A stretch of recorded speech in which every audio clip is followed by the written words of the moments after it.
Erin, thank you so much for joining me on the DNA Fat Loss podcast. Problem. Happy to be here. Excited. Awesome. No, I appreciate it. So you are across the pond near Toronto, is that right? Yep, that's correct. Just in a city called Vaughan, just outside of Toronto, 20 minutes. Lovely. Very nice. What's the weather like where you are? The weather is it's Canadian spring, so it's cold-ish and sunny. So it's not warm yet. It's more like fall, right? Sweater at the beginning of the day, hot in the middle of the day, sweater at night. It's Okay. kind of all over the place. I was driving home from the gym and the sun was out this morning. I could have sat out in a t-shirt this morning. Driving home from the gym, the hail was so bad that I could barely see 10 meters. I'd slowed down to about 10 miles an hour to drive home. I don't know when's the last time I saw hail. And then now the sun's out, so I don't know what to do. Anyway, so Erin, tell me about how did you get into being a women's transformation coach? Tell us about that.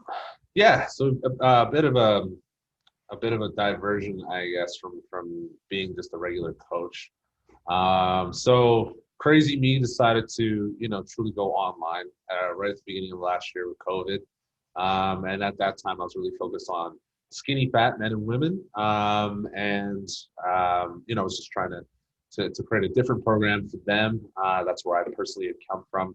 But, I was training my wife as well at the time, and, noticed that there was just kind of a lack of kind of clarity with what women should do often. There's a lot of Instagram influencers just talking about toning exercises. It was just a lot of misinformation. So, decided to just switch into that because I saw that, she was picking up on a lot of information that was just not correct. So decided to double down, help her out, and then help other women out as well. And then, tested that out by running a bit of a challenge, and it went really, really well. So then just ran with that for the rest of the year. And obviously we're about to enter into year two of being solely focused on women. That's awesome. That's really interesting. There's a couple of key things I want to pick out. Firstly, you mentioned skinny fat. Can you, just for those who are unfamiliar with the term, could you just describe what that means? And then I think you mentioned that was your background or something, like how you got into it. Yeah. So that was my initial focus. So me personally, I grew up in Bermuda. I was born in Canada, but grew up on the island of Bermuda. So technically, I am a British citizen. So I got dual citizenship out there. But yeah, so I was super skinny. Right now, I'm 6'1", I'm 215, give or take. But I grew up same height. I was 135, so really, really skinny. And then when I came to university, packed on the freshman 15 plus like 30, but it went all to my stomach and my waist. So I had really skinny arms, really skinny legs, but I had a good beer gut. So if you could put it in layman's terms, I had a dad bod, right? So skinny fat is, classically you have a lot of fat storage in the middle, and then you could get away with a baggy t-shirt and you look kind of fit. So mom bods, dad bods, that's another way to describe it. So that was where I came from. So that's where I initially decided to focus my training on. But, just saw a bigger need in terms of just women's focus and proper training, busting myths there. So I kind of decided to specialize in that. That's really interesting. So you're 6'1", and did you say 135 pounds? I was, yeah. When I was growing up, I was super, super skinny. Like you could see every single rib, almost. I just yeah. Conversion to kilos, so 61 kilos, but at 6'1", I mean, yeah, that's super, super skinny. And now you've gone from 135 pounds to 215. So I guess I'm about 110 kilos, 100. Wow. Something like that. Yeah. I'd say maybe like 108, 109, something like that. Right.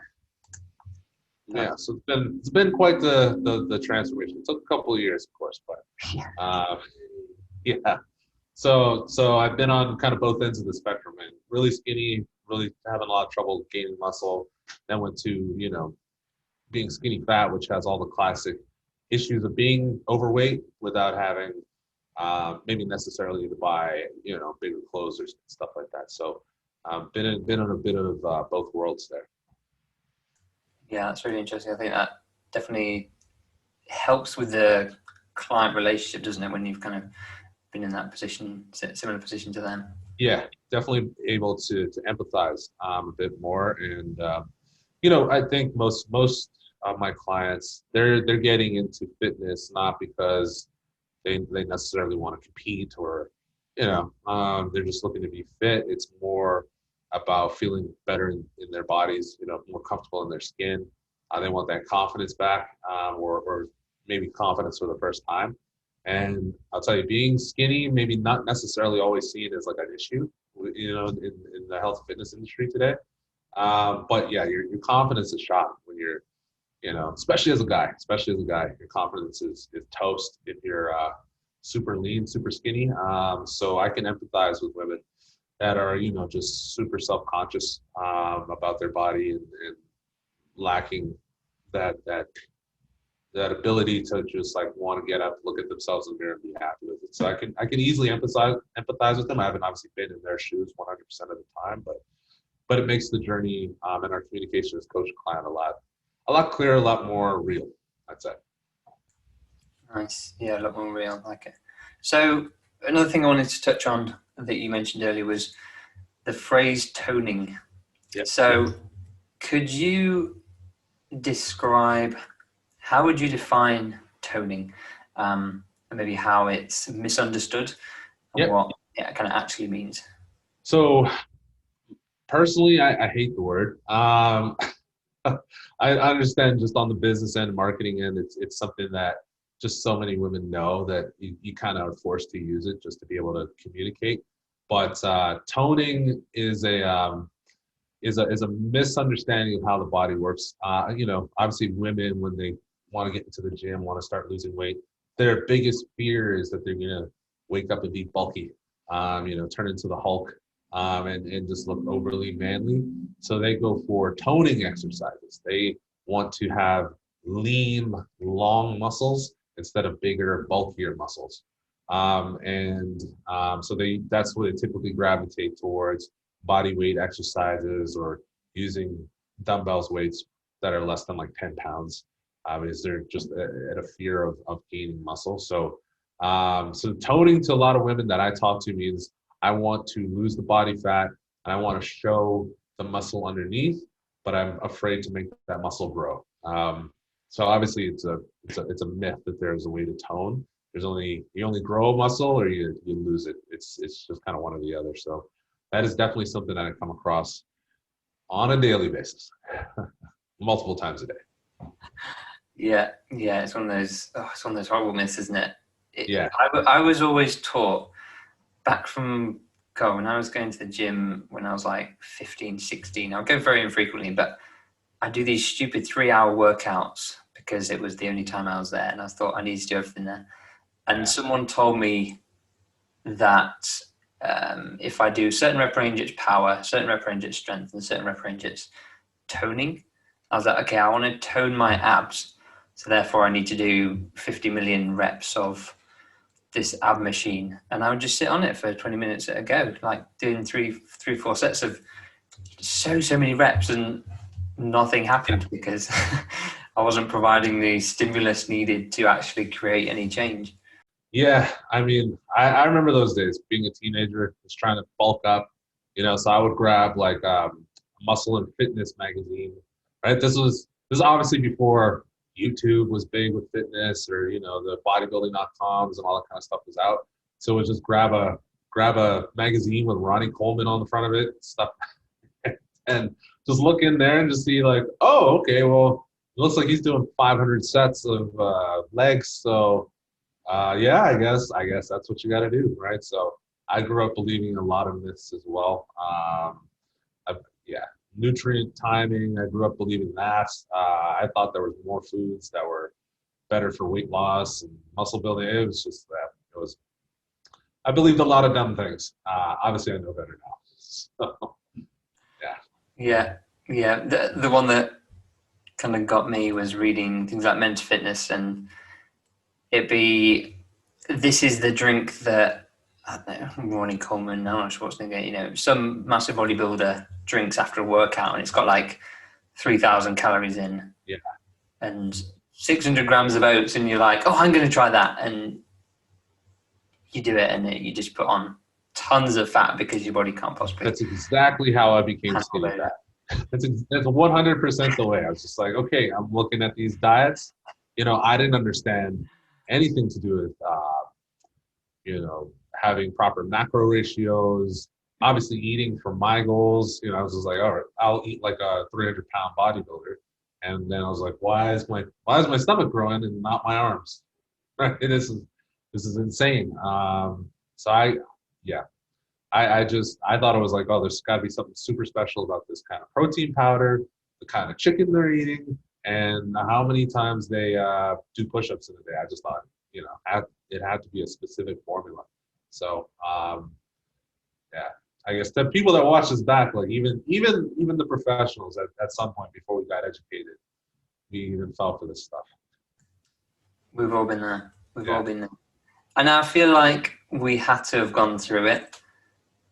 Probably, I know for myself, if I hadn't have made all the mistakes that I made in the years running up to where I am now, I wouldn't be where I am now. So I'm sure if you hadn't have drunk those, stupid shakes and put on all that weight, maybe you wouldn't have ended up as a... Probably not. I mean, you and I both see so many people that are trying to be fitness coaches or fitness influencers, and they've just been blessed genetically. They've never been unfit their whole life. And so for those people, it's just like, hey, do my workout, eat this kind of food, and then you'll have abs. And for, I think, a vast majority of the population, it's a struggle. Definitely doesn't work that way. So it's yeah, you're correct. I'm glad. At the time, I wasn't glad, but right now, I'm glad that I did go through believing all those myths, wasting my time, struggling, because again, I can empathize with women that come to me and they're super frustrated, and then we can talk and have a one-on-one level conversation, because they know that I've personally been there. There's nothing worse than like going to a coach or going to a professional and just like having someone talk down to you like you're a complete idiot and making you feel even more insecure than what you were. And I've talked to coaches like that before, that I was looking to hire. I'm just like, okay, well, no. Now I walked away from this conversation feeling bad. So, yeah. Yeah, such a great point. So earlier you mentioned you created a challenge. Yep. Dealing with kind of skinny fat. So do you mind sharing a little bit more detail behind that? How you, a bit more about the challenge, but then how do you start to take someone who is skinny fat and work them towards their goals? Yeah, so last year I did my first challenge. It was a 21-day fat loss challenge. So really it was a way to spark,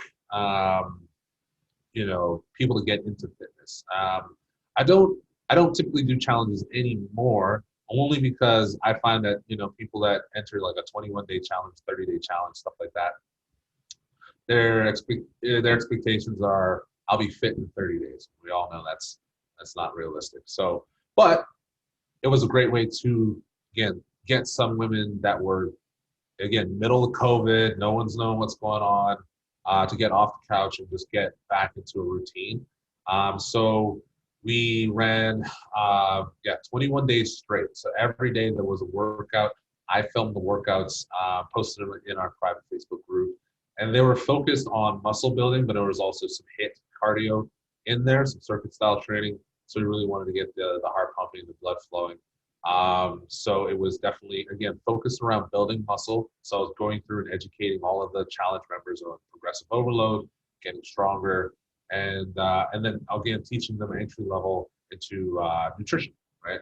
Why you want to eat more protein, what kind of carbs should you be consuming, stuff like that. So It was an awesome experience. It made me a much better coach and allowed me just to see how many people you can impact online, which was crazy to me because before it was just your gym coach, gym trainer, just whoever you impact was whoever you talked to on the floor, right? So in terms of tackling someone that comes to me that's skinny fat, depending on their training age and kind of where they're starting from, my preference and what I know works well, especially for women, is if we tackle the fat loss first. You can definitely, if you're in a certain spot, focus on building muscle. I know that's probably the preference for most people, but I like to get people as lean as possible, and then we go and focus on a sculpting or a bulking phase after that. So it all obviously depends on your fitness level and everything, but I definitely like to focus on reducing the amount of fat. The reason why is if you already are, as a woman, you're already above 30% body fat, maybe creeping into that 40 or above percentage. Focusing on trying to build muscle, being in a bit of a caloric surplus, it's not really beneficial at that point. Your insulin resistance is probably pretty high, so we're liable just to put on more weight in the tummy area, and it's obviously the number one area most women want to focus on losing. So I go the opposite direction to get results. Nice. So a bit of a kind of cut first and then focus on the muscle building phase. So how does that look when you take someone through a fat loss phase, let's say they're skinny fat? So we'll sit down and have a consult. So I have a kind of what I call a roadmap call before I take on a client. So we'll talk on the phone or on Zoom, see where their goals are, what their health stats, that kind of stuff. And so then I will obviously build the workout plan for them, again, based around building up muscle mass to boost their metabolism. Nutrition is obviously a bit more complicated. If they come to me and they're under eating a lot, or under eating throughout the week, binging out on the weekends, we'll typically start them at a high food point, a high caloric intake, and then we'll taper down from there. If they're coming in and they're just classically just overeating 7 days a week, what I like to do is I like to watch their first week of eating. I like them to eat normally, and then based on their normal day of eating, then I start to make specific changes with them. So my style as a coach is not to give out meal plans. Right? I used to do that as a rookie, and while they're nice, people treated me like I was Gordon Ramsay. Asked for, hey, can I get a new recipe? I need a new meal plan. I need stuff. So I was just out here creating meal plans all day, which I'm not a chef, so you don't want me giving you recipes all day. So instead, what I found worked better is working one-on-one with clients to address their specific issues, what they struggle with, cravings, night snacking, undereating, overeating, obviously binging out on the weekends, or maybe a little bit of alcohol consumption is too high. So I'd sit down one-on-one, we go through their first week of eating, and then we make small changes. Drastic changes I find just like blow people right out of the water and they want to quit. So we make slow, small changes. So the first change I like to focus on is protein consumption, right? That fuels the goal of building muscle to help boost their metabolism. Of course, it also helps with naturally boosting metabolism and helping balance out insulin levels, that kind of stuff. So that's what I focus on first. Then I leave, the other stuff till later. So we'll focus on carbs, we'll focus on fats a little down the road once they get up to speed. As they do get up to speed, they get used to hitting these macronutrient targets, then we can start tweaking things a bit further. So it is a bit of a process working with me, but my end goal is to make sure that they're fully educated on how to eat, what's best for their body, what's best for their palate, right? Work with women from all kinds of cultures. So prescribing chicken and broccoli meal plans for someone that's from India or a woman that's from Greece, it's not going to work. So, I live in a pretty multicultural city, right? Canada's pretty multicultural. So I just can't do that. Based on that, then we again, continually make tweaks every week. My clients all have a check-in every single week with me on Thursdays, and that's where we'll make performance improvements on the program. Love it, love it. And when we spoke before, a couple of weeks ago, before we actually got on here to record the podcast, this was one of the things that stood out. And because I, as the owner of the podcast, I don't want to have people on who, how to say, who I disagree with their approach, should we say. I'm not one for drastic changes. I'm not one for meal plans. I've never given someone a meal plan because I know it will last 6 days, then they'll suck it off. And protein, you're saying protein first, amazing. I write about, just did a post about protein in the day and had loads of really good conversations on the back of it. And yeah, so that, I think we're absolutely on the same wavelength. That's really awesome. Would you say there's an area that is particularly challenging that you find when working with women when they're trying to lose fat, for example? Yeah, there's a few areas because I focus on fat loss with women. I'm coming across a lot of PCOS clients or women with endometriosis. I guess we didn't highlight that part in why I became a women's fitness specialist, but my wife actually has endometriosis, so it's a hormonal imbalance that is very estrogen dominant and causes weight loss to be incredibly difficult. So that's something that, I personally, obviously, I live with her, right? I have experience, but because I'm dealing with a lot of women that are overweight, PCOS is definitely something that I have to come across all the time, and it's something that I've had to really further my education on. I have a degree in human kinetics and nutrition, but I still needed further education on how to tackle that specific issue. So I'd say that's the biggest issue. The secondary issue is just balance with food, balance with nutrition.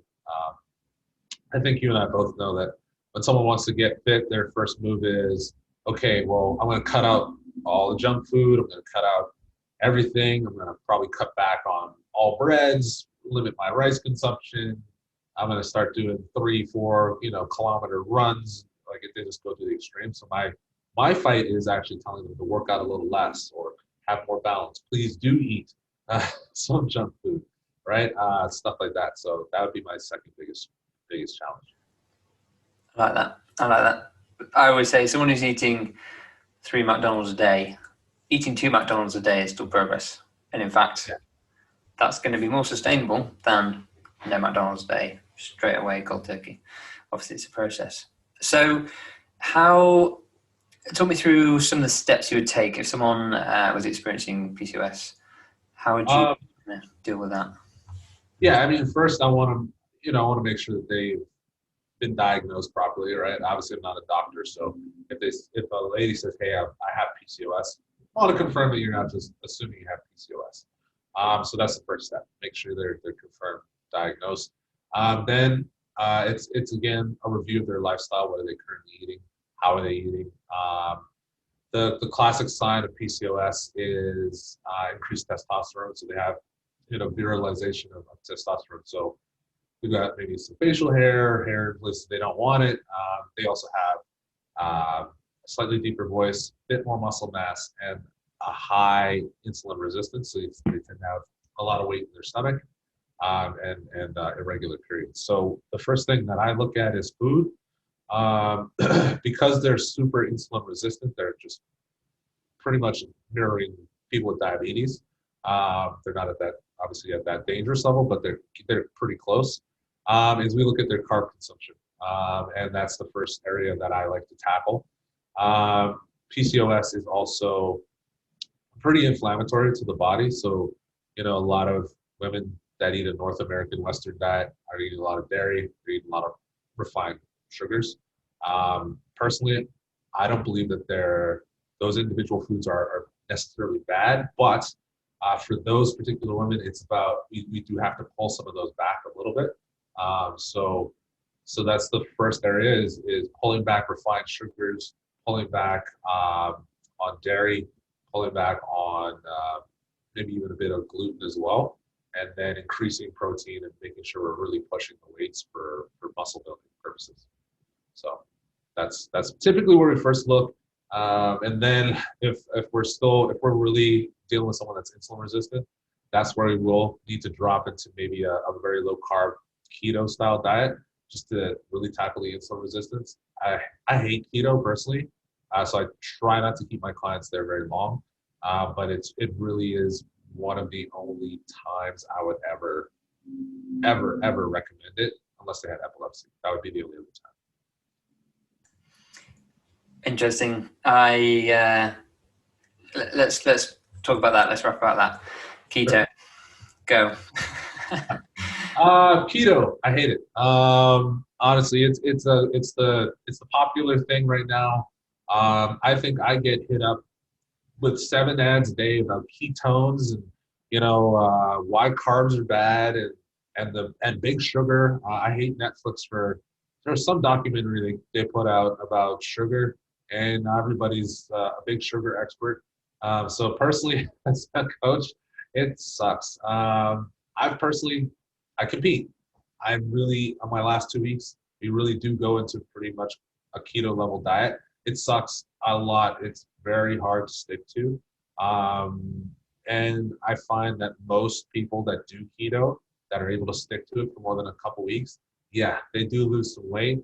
But I have never, ever met someone that has been able to stick to keto for years. Usually you come off it, you gain the weight back.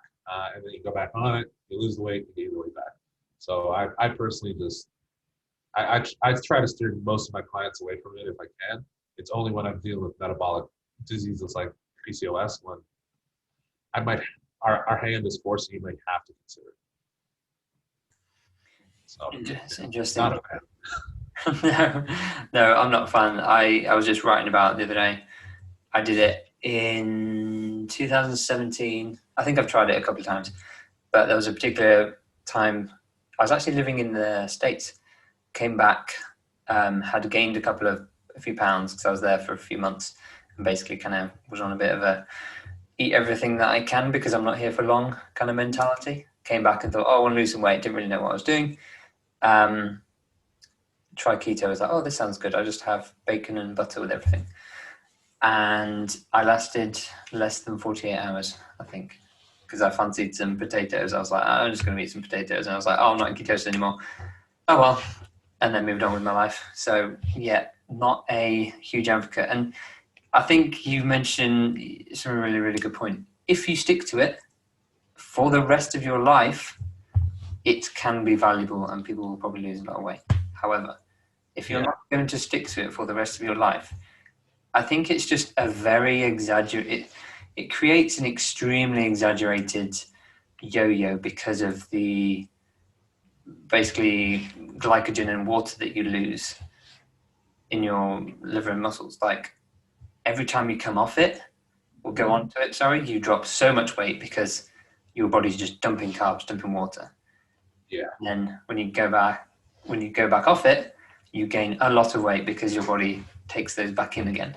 And that's just not fat. So I think that's something probably a lot of people need to hear. I think the other thing that's maybe not really put in the marketing is when you're on that kind of a diet, I mean, your risk of increased kidney stones through the roof. I personally haven't had a kidney stone, and I really would like to avoid ever having those. And I mean, just the amount of fat people tend to ingest, it's really easy to overeat on that type of diet of the amount of fat. So it's not necessarily good for your heart health. I don't know, depending on the age of people that watch, there's a popular diet back in the 90s called Atkins diet. That's keto, right? It's just a different brand, different style, but Atkins diet fell out of favor with a lot of people because they ended up with some pretty high cholesterol levels, not the good kind, heart problems. I remember personally, my own mother tried it, when I was a teenager, And her doctor had to pull. She was like, "Whatever you're doing, like stop it right away because your levels, your HDL levels, your cholesterol levels have just gone through the roof in a matter of a month. So you're going to give yourself a heart attack." Um, and she was in her late 40s, I believe. So yeah, I think maybe keto may be a young a young man's and young woman's diet if you can stick to it. If you're a woman in your mid 30s, late 40s, or early 40s, sorry, and maybe creeping towards that menopause level, I personally just can't. I can't recommend it unless again you have specific, very specific diagnosis like I said, PCOS or maybe even endometriosis.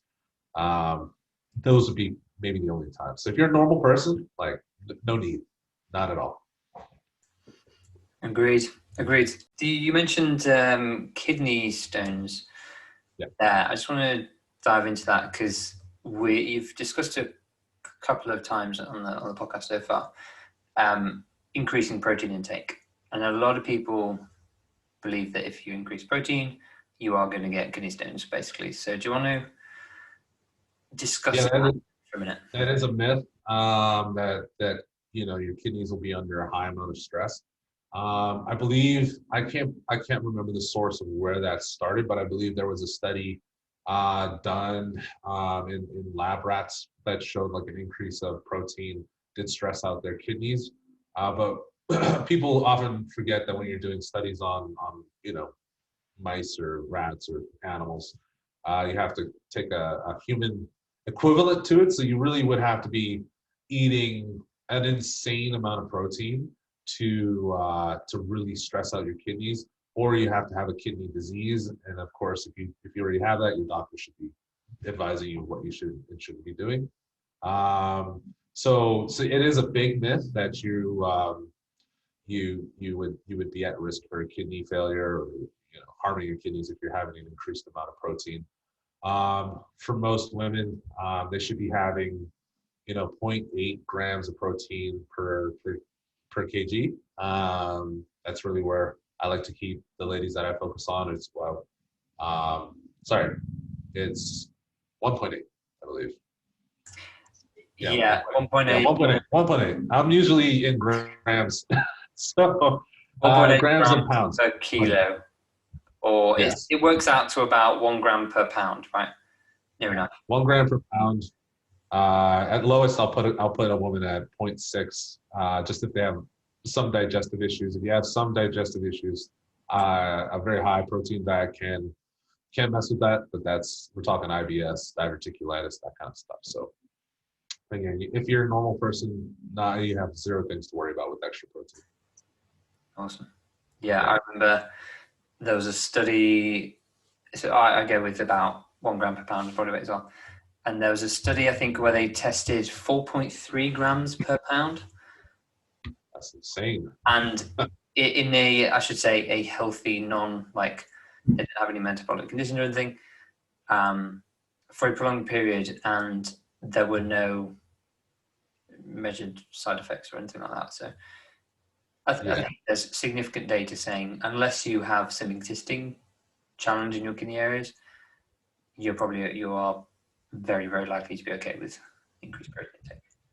Yeah, I think one of those studies also showed that water hydration was pretty low as well. In order to get kidney stones from a protein heavy diet, your water, you have to be drinking like little to none. You really have to have a really messed up diet and a really poor kidney setup to begin with to be at risk for that kind of stuff. Awesome. Well, I think we are naturally segueing into busting some myths. Yep. So I've got a couple that I want to ask you about, but are there a couple that spring to mind that you get on a regular basis that you want to bust for the audience? The first one, well, of course, I think we talked about it, but the biggest one that I get on a daily basis is, that lifting weights for women is going to make you bulky. To segue off of that lifting weights is bad for your reproductive organs. I've heard that it'll make you infertile. It'll, if you're doing sit-ups and stuff like that, it's going to harm your ovaries. Yes, these are myths. So obviously, I've said it. It's a myth. You'd really have to be doing something crazy, weird, to be even considerably damaging your internal organs working out. I think you'd really be MMA sparring or something. You got to take a lot of punches to the gut to really damage that area. But yeah, the biggest one is I don't want to get too bulky by lifting weights, so I'd rather lift some 2 pound dumbbells and tone. So yeah, that'd be the biggest one. Well, let me just ask on that. Sure. What happens? Well, a couple of questions. What happens when a lady who doesn't typically lift weights or doesn't lift heavy weights, should we say, to failure or into failure at the intensity that they need? What happens when they start lifting weights? You mean within my program or just in general? But just in general, like what does the body do if it doesn't get bulky immediately? Like what happens? What's that kind of process there? Yeah, so I guess starting from the top, to the women that are listening, if your goal is to lose weight, right, and you're starting to lift weights, your body's not going to just be like, let's go Hulk mode. What'll happen is, as you're in a caloric deficit, your body will obviously start dropping weight. It'll start dropping, pulling fat out of its fat cells. It'll start getting rid of those. It may also drop some water. And what we want to do with lifting heavy weights is at least stimulate the body to not touch the muscle that you have, right? So the first thing that happens when you lift weights is you're giving your body a signal, a stimulus to say, hey, keep this muscle around when you need it. And so if you're hoping to lose weight and not look like a bag of skin or like a melted ice cream cone at the end of your journey, you want to make sure that you are keeping the muscle mass that you have on. The second thing that you're going to focus on, or that happens when you're lifting weights, is because you're keeping that muscle mass, your metabolism is going to stay at a certain level. It's going to stay a bit higher than if you focused on, let's just say, purely cardio, and where you're dropping some muscle mass, your metabolism can dip a little quicker than you'd like. And third thing I really like to focus on with women is it's really hard not to lift up something heavy, push yourself, and then not feel like a badass. It's very hard not to. And so, like I said at the beginning, most women are not here to compete in the CrossFit Games or get on their country's Olympic team, at least when they come to me.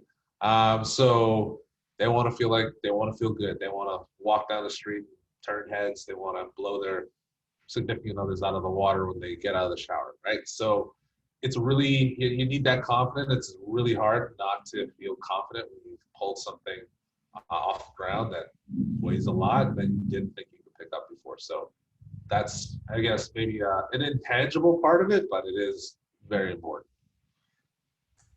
Love it. Totally agree with your final point there. As a guy, seeing, I should say, when I take my girlfriend to the gym, seeing her doing proper weights is very, very, very, very attractive. Yep. And that's a very yeah, I'd agree. Very cool thing, and it makes her feel good, and seeing her build strength and stuff is definitely boosting for her. Something that made me laugh that you said there, losing weight, and the key word here is weight, not fat. When you focus on losing weight and not fat, you lose muscle because you're not necessarily training. You're not giving your body a reason to keep the muscle. If you don't use it, you lose it. That old phrase springs to mind. What was the phrase you used? A melted you look like a melted ice cream cone, right? You have some extra loose skin. You're going to lose weight from your arms, your extremities first, realistically, probably your bust as well, lower back. The tummy comes last. So you just, like, everything just kind of droops. So you're you don't look good. You don't look as good as you'd like anyway. It's of course better to, I'd say it's better to lose weight overall than stay in an unhealthy point where your weight or your BMI is too high. But realistically, if you're looking for the aesthetic benefits of working out, then yeah, it's then losing weight instead of focusing on fat loss is a long-term bad idea. Which is why I'm a fat loss specialist, not a weight loss specialist as well. So let's bust one more myth. Nutrient timing. Yes, big one, big one. I think that comes in as also don't eat after 8 o'clock or 7 o'clock, or you're going to get fat. Nutrient timing is a myth for 98% of the population. There's 2% of the population that needs to worry about that, and that's peak performance athletes. That's about it. So if you're not, an NFL player, a D1 athlete, you're not hoping to hit the Olympics. This is not a concern. Your body does not operate on a 24-hour clock like that. It does not forget how to digest food after 7 o'clock. At night, it does not forget how to digest food before, 6 a.m. So nutrient timing, another program that I hate, intermittent fasting, because it makes people think that nutrient timing is important, is not a thing. So nutrient timing, what you care about is hitting the total amount of macronutrients that are appropriate for your body in a day. That's it, right? Whether it happens all in the morning, you spread that out to 10 meals throughout the day, you eat it all at night, it honestly doesn't matter. If your goal is weight loss, be in a caloric deficit. If it's to maintain what you have, eat at maintenance. If you want to build some muscle, bulk up your butt, whatever your goal is, make sure you're in a bit of a surplus. But that's, eat to those goals. Don't worry about nutrient timing. You don't need to eat protein within 1 hour of your workout. You don't need to cut carbs, before bed. You don't have to worry about not eating sugar. All of that is just nonsense. It's just ways to make you stressed out, or another way to make you buy somebody's weird health product that they have out there. So total nonsense. Love it. Now I want to play a minor devil's advocate. So I am a big fan of intermittent fasting for very specific individual cases. I have been doing it consistently now for about 3 years. But I will say this, I don't do it for fat loss reasons. I do it whether I'm bulking or trying to lose fat. I do it because I feel great in the morning, not eating until 1 or 2 p.m. I also like to train fasted. I have my best workouts fasted, and I work out before lunch. But yeah, in the early days of it, when I was doing it on and off, it was about, I ended up binging because I was getting it so wrong. I was using the fasting as a reason to binge later on. I was using the fasting so I could binge after my workout, and I'd literally eat 5-course meal and so many calories that I'd feel sick, because I thought nutrient timing mattered. All these things are raw mistakes I made. So I just want to offer that intermittent fasting can be effective if you're doing it for the right reasons. My focus and mental clarity in the morning is better because I fast. At least I found. For some people that might not be the case. I don't do it for to worry about this sort of eating time window and stuff. So for my clients, because we're focused on their lifestyle, if they're not a breakfast person, they're not a morning person, I'm not gonna say, well, you need to eat 10 eggs before noon. If they're not a morning person, they hate breakfast food, I'm not gonna jam breakfast into their life. So for me, it doesn't matter if you eat at 6 a.m. or 12 p.m. Right? What matters is if you are able to hit the nutrition goals that we're setting up for the day. So if you can do that between 2 p.m. and 8 p.m., by all means, that's fine with me. It doesn't really matter. It's when people are think that there's something magical about having a 16-hour fast and an 8-hour eating window. that I find gets them too food focused, right? Because they're sitting there watching the clock. All right, what can I eat? What can I eat? What can I eat? And then, that's how you get into that. Oh, okay, I've got 8 hours to eat, or I've got 4 hours to eat, and you just like you're so hungry, and it's very easy to just over overdo it. So you can binge out a little bit more. So yeah, you skip breakfast, you skip lunch, but now you've eaten 3 dinners, and well, now you still eat the equivalent of a full day in 4 hours. So I find just on the behavior end of it, again, if you're not working with someone that's going to guide you specifically, that people get like, I think, a little too caught up in these times, and then just down the road, it sets up a bad relationship with food, and makes you a little too focused. But yeah, I mean, overall, I agree. Do what your body likes. If your body hates breakfast, don't force it. If you hate dinner, don't force it. Right? Do what's best to get your goals, and that's the biggest thing that I preach. I love it. Yep, individuality. Everyone's different. That's why there's not one diet that works for everyone. So Yep. if I say the word diet, so I'm not even gonna. I might take back that word that I just said. So a couple of final questions. Bit of a quick fire one. If you could get the entire world population to do one thing every day, what would it be and why? If I could get everyone to do one thing every day, I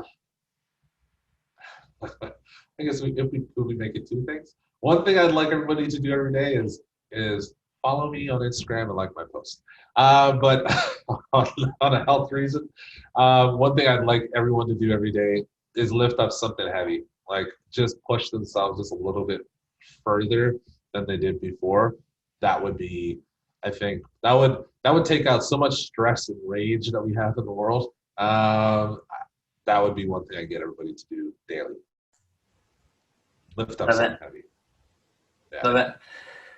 So, regarding your first point, like in your Instagram, can you tell the listeners where they can find more of your own? Yeah, so I mainly focus on Instagram, so that's where most of my content's going to be. So it's at Aaron Burgess Fitness, but I am also on Facebook, so you can find me there at Aaron Burgess as well. And yeah, we focus on helping women, but sometimes those women bring in their husbands. So I'm not averse to coaching men as well, but my specialty is working with women. Awesome. So that's at Aaron Burgess Fitness. Yeah. At Aaron Burgess Fitness on Instagram. Aaron, we're coming up on time. Thank you so much for joining me today. No problem. Appreciate the conversation. It's been a good call, man. It's been a good conversation. Love it. Would love to be back if you want to have me. Thank you very much. All right.